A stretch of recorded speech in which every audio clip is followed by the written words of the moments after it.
দৃষ্টিনন্দন সালে চকুৰুৱা কাজিৰঙাত নান্দনিকতাৰ অপাৰ সমাহাৰ পৰ্যটকৰ চকুৰ আগত সোণালী বাঘ গহীন গম্ভীৰ খোজেৰে এয়া কাজিৰঙা ৰাষ্ট্ৰীয় উদ্যানত সোণালী বাঘ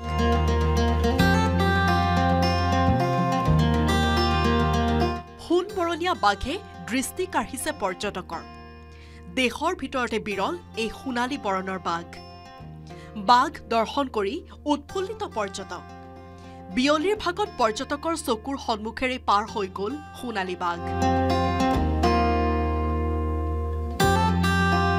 ৰ'দত জিলিকি উঠা সোণবৰণীয়া বাঘৰ গুৰু গম্ভীৰ চফৰে চকু জোৰালে পৰ্যটকৰ আনন্দিত পৰ্যটকে ক'লে কেনে দেখিলে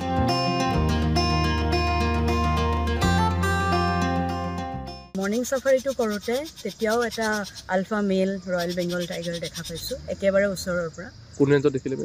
সেইটো কহৰা ৰেঞ্জত হয় হয় আৰু তাৰপিছত আফটাৰনুন সাফাৰীটোত আমি ৰেয়াৰ গল্ডেন টাইগাৰটোৰ ক্ৰছিং পাইছোঁ চ' গল্ডেন টাইগাৰটো ৰেয়াৰ কাৰণ all over the world globally 30টা টাইগাৰ ইন কেপটিভিটি আছে জুত আৰু তাৰে 4টা টাইগাৰ ৱাইল্ডত আছে যিটো অকল কাজিৰঙাত পোৱা যায় কাজিৰঙাত এইটো বছৰত প্ৰথমবাৰলৈ পৰ্যটকক সোণালী বাঘ দৰ্শন কৰাবলৈ পাই আনন্দিত টুৰিষ্ট গাইড মোবাইলৰ কেমেৰাতে বন্দী কৰিলে নান্দনিক দৃশ্য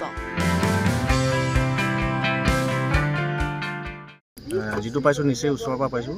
আফটাৰনুনত সোণালী বাঘটো পাইছোঁ যিটো গল্ডেন টাইগাৰ বুলি কয় আৰু যিখিনি মই টুৰিষ্ট ঘূৰাই আছোঁ আজি 3 বছৰ দিনত যে আজিয়ে বাঘ পাইছোঁ এইটো কথা নহয় কিন্তু গল্ডেনটো আজি ফাৰ্ষ্ট পাইছোঁ তেখেতসকলেও বহুত আনন্দ লাভ কৰিলে যিহেতু বহুত ৰেয়াৰ কাজিৰঙাত মাত্ৰ 4টাই আছে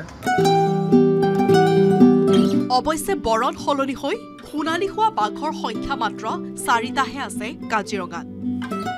এয়া অৱশ্যে বাঘৰ সমস্যাহে মেলানাষ্টিক নামৰ সমস্যাৰ বাবেহে এইদৰে সলনি হয় বাঘৰ ৰং বৈজ্ঞানিক কাৰণবশতঃ বৰণ সোণালী হোৱা বাঘটো কহৰা বনাঞ্চলৰ ছেপ্টিমাৰীত দৰ্শন হয় বুধবাৰে বিয়লি কাজিৰঙাৰ কহৰা আৰু বাগৰি বনাঞ্চলত 4টা সোণালী বাঘ আছে বুলি উল্লেখ কৰে গাইডসকলে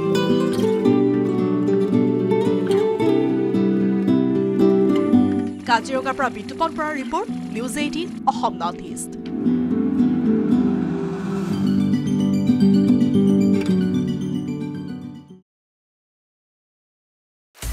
আপুনি বিচৰা বাতৰি পাব কেৱল নিউজ 18 এপত